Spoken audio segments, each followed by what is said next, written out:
شبلی صاحب، P T I کی طرف سے 4 مرتبہ الیکشن کمیشن کو یہ درخواست دی گئی کہ جو فورن فنڈنگ کیس کی کارروائی ہے اس کو خفیہ رکھا جائے، اس کی کیا وجہ ہے؟ دیکھیں، پہلی بات تو یہ ہے کہ جس طرح احسن اقبال صاحب بات کر رہے تھے کہ یہ نہیں ہے کہ یہ کوئی کراس ایف آئی آر ہے، یہ تو صرف ایک میٹر آف پرنسپل ہے کہ یہ جو پولیٹیکل فنڈنگ ہے پولیٹیکل پارٹیز کی، یہ ہوتا کیا رہا ہے؟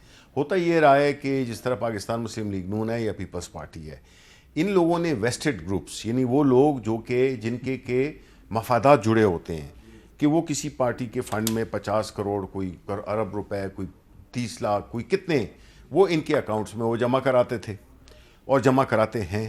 اس سے نتیجہ کیا ہوتا ہے؟ اس سے یہ ہوتا ہے کہ جب یہ حکومت میں آتے ہیں تو پھر یہ ان کو فیورز کرتے ہیں، ان کی ہر ناجائز بات کو مانتے ہیں۔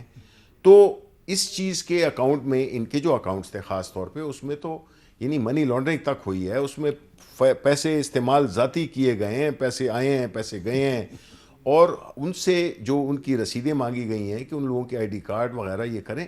دیکھیں، جب ہوگا سب کے لیے برابر ہوگا، انصاف کسی ایک پارٹی پہ نہیں ہونا چاہیے۔ ہم بالکل، ہمارا فرض بنتا ہے اور ہم نے کیا ہے، اور ہم تو یہ کہہ رہے ہیں کہ ہم نے پوری وہ جو روایت ہے اس کو تبدیل کیا ہے، کہ بجائے اس کے کہ ان لوگوں سے پیسے لیے جائیں جو کہ کل ہمیں مجبور کریں غلط کام کرنے پہ یا ان کو فیورز دینے کے، ہم ایسے ہی ایک ترتیب بنائیں جس میں کہ جو ہر بندہ ہے جو کہ پارٹی کا ممبر ہے یا وہ کرنا چاہتا ہے، ہمیں وہ اپنے وہ فنڈز بھیجے تھرو پراپر بینکنگ چینلز۔ اب جو بھی فیصلہ کرنا ہے، دیکھیں نا، وہ تو الیکشن کمیشن آف پاکستان نے کرنا ہے۔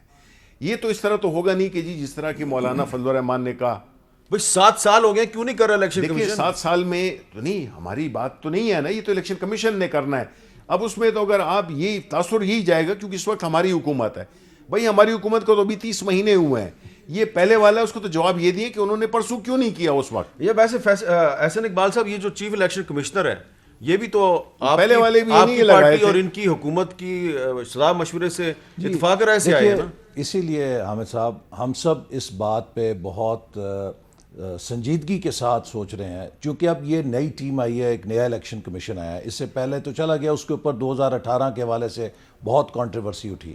اب یہ سلیکشن کمیشن کا امتحان ہے، کیونکہ اس نے اگلے الیکشن بھی کرانے ہیں، اور اگر انہوں نے اپنی غیر جانبداری ثابت نہ کی، انہوں نے شفافیت ثابت نہ کی، تو پھر اگلے الیکشن کرانے پہ بڑے سوالات اٹھ جائیں گے۔ اور ابھی میرے بھائی کہہ رہے تھے کہ جی ہم نے ایک نئی طرز کی کہ فنڈنگ جو ہے وہ چھوٹی چھوٹی اکٹھی کی۔ بھئی آپ نے اگر چھوٹی چھوٹی فنڈنگ اکٹھی کی تو اس کا استعمال کیا کیا؟ دیکھیے، خفیہ اکاؤنٹ، میں نہیں کہہ رہا ان کے ایک، چونکہ میرا اجازت نہیں ہے میں کسی کا نام لوں، ایک ایسے ٹی وی کے اینکر جو ان کے انتہائی قریبی سمجھے جاتے ہیں، انہوں نے ٹی وی پہ بیٹھ کے کہا کہ جو فورن فنڈنگ ہے اس سے تحریک انصاف کے کئی جو لیڈر ہیں کروڑ پتی بن گئے ہیں، انہوں نے کاروباروں میں جھونکا ہے وہ پیسہ۔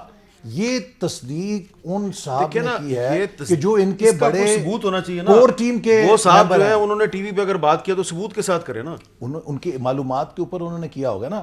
اسی لیے ہم کہتے ہیں کہ اس پہ شفافیت ہونی چاہیے۔